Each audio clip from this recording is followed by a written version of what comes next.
step 10 in the book, Eliminate Chaos, the 10-step process to organize your home and life, is maintenance.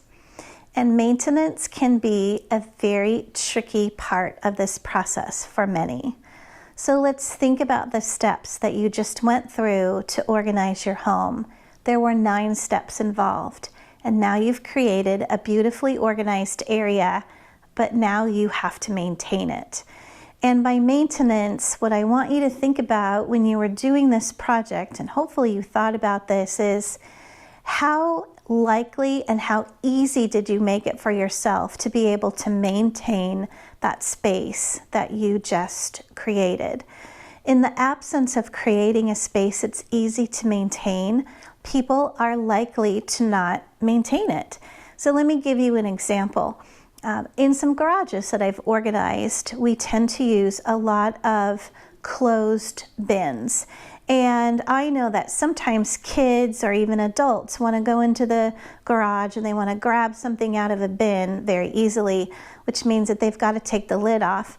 But chances of getting that lid back on that bin might be pretty slim.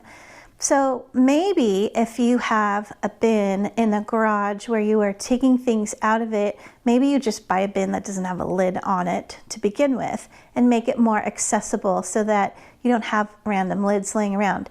That's a pretty simple example, but I've seen this happen time and time again in people's garages and in their homes.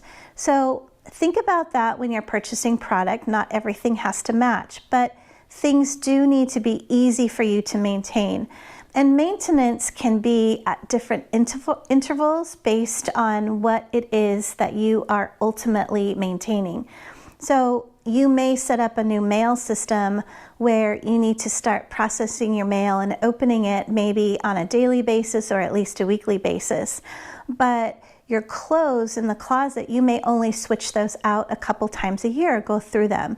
And maybe in your pantry, you're only maintaining that and updating it about once a month. So every area in your home will have a different maintenance schedule. But again, just make sure that it's something easy for you to keep up. So again, step 10 is maintenance. And to just kind of close the loop and come full circle on the process, maintenance is also something that you need to make time for, which was step 1 in this process.